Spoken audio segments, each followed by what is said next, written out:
ازيك يا بيجي؟ عامل ايه؟ انا قاعد مستنيك من الصبح. انت اتاخرت عليا كده ليه؟ ازيك يا ارنوب؟ عامل ايه؟ انا كنت عمال اسمع على حاجات كده حصلت في الجامعه النهارده، وقلت كده اعرف ايه الموضوع واجي احكي.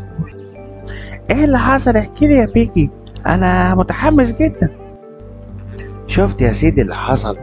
الحيوانات اللي في الغابه كلها اتفقت مع النمر ان هم ييجوا يتفقوا معاه، وهيقدموا له كل يوم فريسه عشان ياكلها. شفت بقى؟ طب وهم عملوا كده ليه؟ انا مش فاهم. النمر كل شوية يهجم على غزالة ويهجم على بقرة ويهجم على أرنب، عمال طايح فينا كلنا ومحدش عارف يوقفه. عشان كده الحيوانات اتفقت معاه، احنا كل يوم هنقدم لك واحد فريسة تاكلها بس، ما تاكلش بقى بقية الحيوانات الصغيرة. طب والله كويس، الاتفاق ده حلو، احسن يعني ما طول النهار عمال ياكل فينا كده. انا ما بقتش عارف اخرج من الجحر بتاعي. هما بقى اتفقوا معاه، بدل ما يتعب نفسه ويجري ورانا ويفرهدنا ويهد حيلنا في الجري، احنا بقى هنقدم له كل يوم فريسة ياكلها، بس هنعمل قرعة بيننا وبين بعض. اللي هتطلع عليه القرعة هو اللي هيروح للنمر عشان ياكله. ها وبعدين ايه اللي حصل؟ قولي. النمر قال لهم لو في حد ضحك عليا وما جاش في اليوم بتاع القرعة، انا هنتقم من الغابة كلها. طب ما كده كل الحيوانات هتبقى خايفة من القرعة بدل ما هي خايفة من النمر. بالظبط، ما هو ده اللي حصل، كل الحيوانات دلوقتي بقت خايفة من القرعة. انت عارف القرعة وقعت على مين؟ وقعت على أرنب ريكو جارك، فاكره ولا لأ؟ يا لهوي، الأرنب ريكو جاري ده ذكي جدا وممكن يضحك على النمر. ما هو عمل كده فعلا، ضحك على النمر وقال له إن القرعة النهاردة جت على الغزال، وقال له ان في نمر تاني خد الغزالة بتاعتك.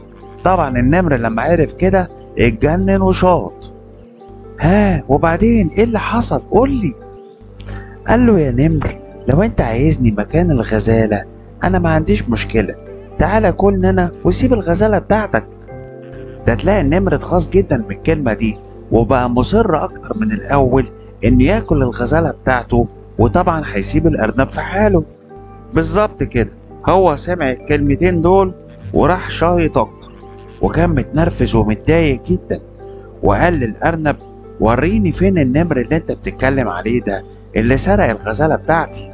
الارنب ضحك على النمر وقال له النمر اللي خد الفريسة بتاعتك اللي هي الغزالة يعني، خدها ونزل بيها جوه البير في المية. يا خبر ابيض، ده البير ده غويط جدا وعميق، واللي هينزل فيه هيموت على طول. بالظبط كده، النمر جري على طول على البير بتاع المية عشان يلحق الفريسة بتاعته، ولما بص في المية شاف صورته فيها، راح ناطط في البير وافتكر ان هو ده النمر اللي سرق الغزالة بتاعته.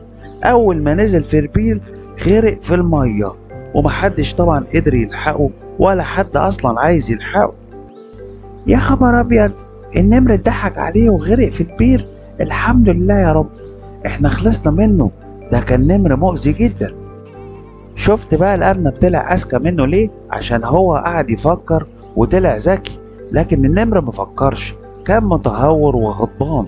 اهو النمر هو دلوقتي اللي غرق، والارنب هو اللي نجي. عندك حق يا بيجي، الواحد لازم ما يبقاش غضبان، ولازم ما يبقاش متهور، ولازم يفكر كويس قبل ما يعمل اي حاجة. الحمد لله ان احنا دلوقتي عايشين في سلام.